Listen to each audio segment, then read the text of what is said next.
কৃষক সেক্টর বসে ডাকে গেল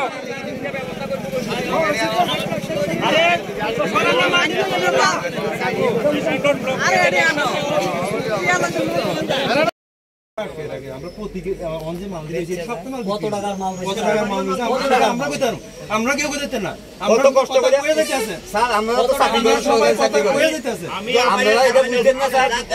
একটা লেবার 700 টাকা এই রোদের ভিতরে স্যার আমরা কষ্ট করে মাল দেয় আমরা আজকে কত বড় ক্ষতি হয়েছে স্যার এটা আমরা নিজেরা করতে পারবো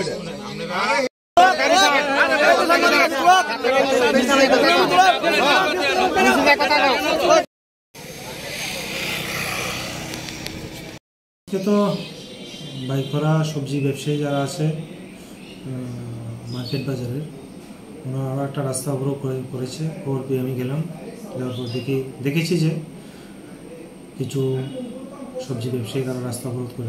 তখন জিজ্ঞাসা জানতে পারে যে কেতুবাবু নাকি ওরা অটো গাড়ি দিয়ে মানে সবজি নিয়ে আসার পথে কয়েকটা গাড়িকে আটকে ড্রাইভিং লাইসেন্স রেখে দিয়েছে। এটা হচ্ছে মূলত অভিযোগ।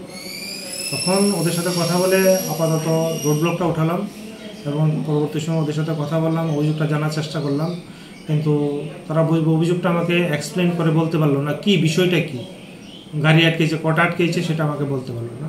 ঠিক আছে, বাকিটা আমি এখন ইনকোয়ারি স্টেজে করছি যে আসলে কেতুবাবু কয়টা গাড়ি আটকেছে, কি আটকেছে, বৈধভাবে আটকেছে না অবৈধভাবে আটকেছে। ঠিক আছে, এটা আমি ইনকোয়ারি করে দেখি। অবৈধভাবে যদি আটকে থাকে তাহলে আইনগত ব্যবস্থা হবে, যদি অবৈধভাবে কিছু থাকে। স্যার ওনার গাড়ি 7টার সময় সকালে বাড়ি আইছে সময় আমরা গাড়ি আটকে আসিরা অত গাড়ি আটকে লাইসেন্স দিতাম, লাইসেন্স দিয়ে কে রাখিয়ে দেয় ধরেন না সবজির মারি ধরেন 3 ব্যাগের জায়গায় 4 ব্যাগ 5 ব্যাগ হয়। সবজি ড্রাইভার তো আমরা তো গাড়ি ড্রাইভার গাড়ি নিয়ে আইতে হয়। কে রাখিয়ে দিছে আজকে? কি লাইসেন্স রাখিয়ে দিছে? লাইসেন্স রাখিয়ে দেয় 200 টাকা দিলে লাইসেন্স ছাড়ে না, ছাড়ে না। কোন অফিসার রাখিয়ে দিছিল? এটা তো কেতুকুনি কি তাদের কয় এবার নাম এরপর আমরা শান্তিবাজার এখানে আটকে এলাই 4টার সময় রাত হয় না, তারা আইয়া দাঁড়ায় থাকে রাস্তার ভিতরে। আমরা গাড়ি ড্রাইভার হন একজন সবজি হলো 4 ব্যাগের জায়গায় 5 ব্যাগ মাল লিখবো, কাগজপত্র ঠিকঠাক মাল 5 ব্যাগের থেকে ওভারলোড। আজকে আপনারা কি কারণে রাস্তাতে আইছে? তো রাস্তা ট্রাফিক আমরা মাল আটকে এলাই, এই কারণে আমরা তরকারি সবজি ব্যস্ত পারছে না তারা কৃষকরা। এখন সবজিটা খেয়ে দিব, বৃষ্টিয়া বাজার কাস্টিয়া মূল্য না বাজার।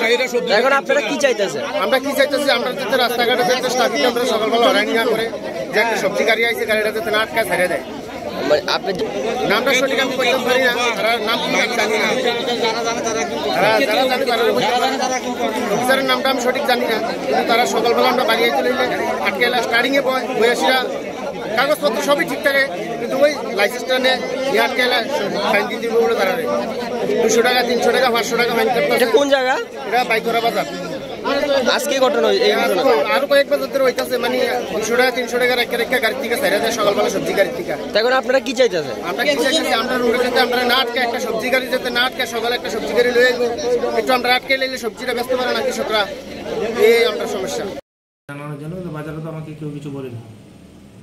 স্যার আমরা বিগত দিনে দেখেছি ওনাকে অর্কেস্ট্রারে মধ্যমত্ত অবস্থায় ডান্স করতে বা গান করতে, ওই বিষয় নিয়ে ওনার বিরুদ্ধে নিউজ করা হয়েছিল, কিন্তু থানা থেকে কোনো অ্যাকশন নেওয়া হয়নি। ওই ব্যাপারে কি বলবেন? যথারীতি আমরা ডিপার্টমেন্টকে জানিয়েছি, ডিপার্টমেন্টকে ও লিখিত দিয়েছে, ও এক্সপ্লেনেশন দিয়েছে, ওর ব্যক্তিগত লাইফে ওর ছুটির সময় সে গিয়েছে কোথাও, এরকমভাবে ও একটা এক্সপ্লেনেশন দিয়েছে। স্যার আর আমরা দেখেছি ওনার কিছুদিন পূর্বে আমাদের কাছে খবর আসে ওনার বদলির অর্ডার হয় রিসমুখ, কিন্তু ওনাকে আজকে বিগত 6 মাস হয়ে গেছে রাখা হয়েছে এখনো বাইকরা থানাতে। এই ব্যাপারে কি বলবেন, কেন রাখা হয়েছে, কি কারণে রাখা হয়েছে? ডিপার্টমেন্টাল ইস্যু, ঠিক আছে, এটা ডিপার্টমেন্ট জানবে। ঠিক আছে, আজকে কৃষকদের যে পরিমাণ ক্ষতি হয়েছে, ওনারা কৃষকরা বলছে যে চন্দ্রকেতু কারণে হয়েছে, এই বিষয়ে কি বলবেন? এরকম না, বাজারে তো এখনো অনেক সবজি আছে, আমি দেখেছি এখনো অনেক সবজি আছে বাজারে। ব্যবসায়ীরা আসে, সবসময় সব মাল বিক্রি করতে পারে এরকম কোনো কথা নাই। একসময় আছে সব মাল বিক্রি হয়েছে। আমি এখন ওই যে পাইকারি ব্যবসায়ী আছে ওদের সাথে কথা বলেছি, কোনো না স্যার ওটাকে ওগুলি তো দেখেছি, আমরা আগেই দেখেছি, কিন্তু রেটও বলেনি, বিক্রি করেনি, এগুলো আমরা কিনে নিই, এরকম না। বাজারে তো মাল নিয়ে আসে, লাভ ক্ষতি হতে পারে, ঠিক আছে, লাভ ক্ষতি হতে পারে। বা এই বাজার না হলে আমরা বলেছি যে লোকাল বাজারে বিক্রি করার জন্য আমরা লোকাল বাজারে ওদেরকে বসিয়ে দেবো, লোকাল বাজারে। তারপর সঙ্গে সঙ্গে ওরা হয়তো বা কারোর কাছে এগুলি বিক্রি করে চলে গেছে। স্যার কৃষকদের আজকে কি প্রতিশ্রুতি দিয়ে পথ অবরোধ উঠানো হয়? যদি কোনো অবৈধভাবে তাদেরকে ক্ষতি করানো হয় এটার বিরুদ্ধে মানে যথাযথ ব্যবস্থা নেওয়া হবে সেই প্রতিশ্রুতির মাধ্যমে আমি ওদের সাথে কথা বলেছি। Thank you.